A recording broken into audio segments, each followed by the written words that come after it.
President Joe Biden is very serious as it relates to the Iranians.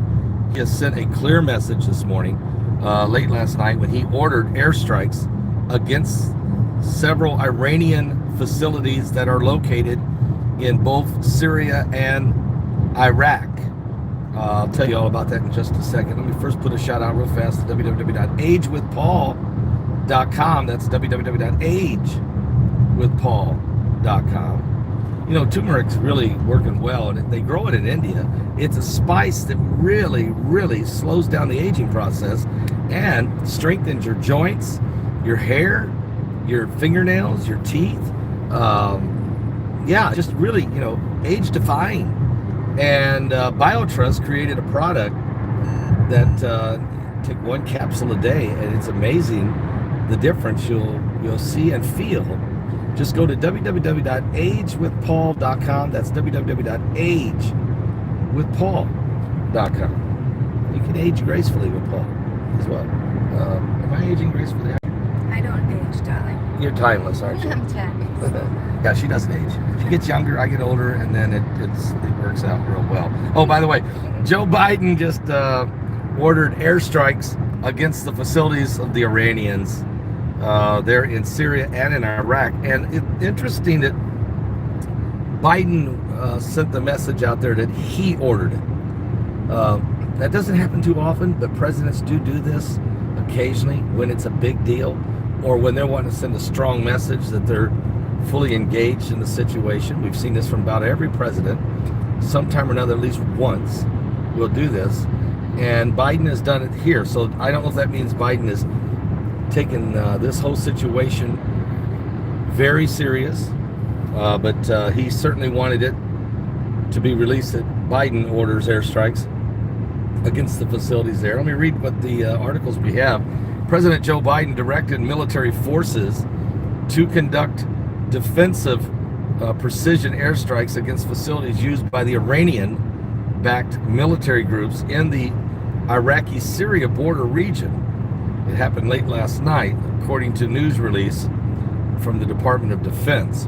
Now, the targets were selected because these facilities are utilized by Iranian-backed militants that are engaged in unmanned aerial vehicles or drones attacks. They use these drones and they attack U.S. personnel and facilities in Iraq.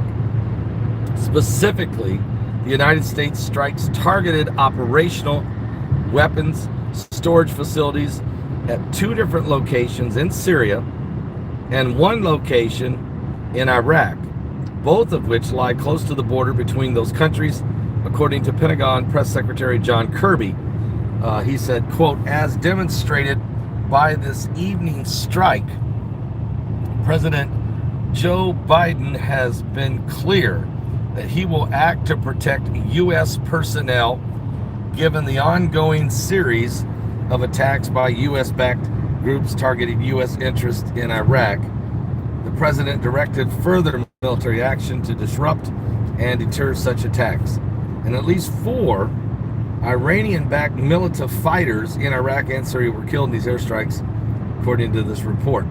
The Iranian-backed Shia militant group in Iraq, known there as Hezbollah, said that they will retaliate against the U.S. airstrikes. The crime, they said, will not go unpunished. The decision for revenge has been taken, and the American enemy will see death with his own eyes. An eye for an eye is what's coming, says Hezbollah in a telegram to America. So, now what I find interesting about this is Biden wanted to be sure everyone knew that he did it, and that's significant. Number 2, but what he did is not significant. This is exactly what the former administration was doing almost on a daily basis. And it would just get reported as normal operational procedure. The United States was simply going around under the Trump administration and was bombing anywhere they could find any Iranian militia storage units or anything. And if we didn't strike them, which we did a lot, we let our friends from Israel do it, which Israel did 200 times during the last 2 years of the Trump administration. So this is a continuation of the Trump doctrine of you got to push Iran back. But I think Biden, though, is now taking control of this. He wants to own this, and it's a good thing. Okay, it's a good thing. So let's keep an eye on what's going on. You heard I don't think Hezbollah liked it very good. They're feeling a little bit betrayed in some way, and so they vocalized, because this is they didn't think that the Biden administration was going to come hunting them down, and so there's been a change, there's been a shift, there's been an adjustment in the military situation. So let's keep an eye on what this means.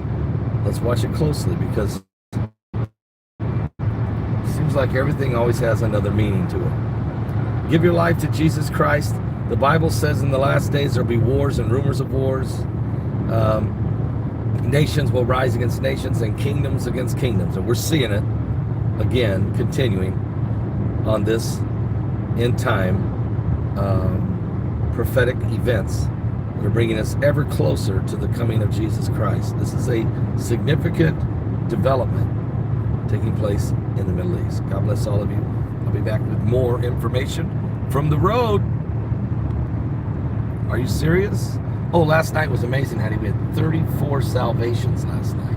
That's awesome. 34 salvations. Had a great turnout. The crowd was huge, and we just really had a great time. I seen that people were really enthused. The online church is on fire right now. We love all you guys out there. Keep praying, keep believing. Let's keep getting people to the cross, and you are blessed and highly favored, and let's stay that way. All right, we will, in Jesus' precious name. God bless, guys.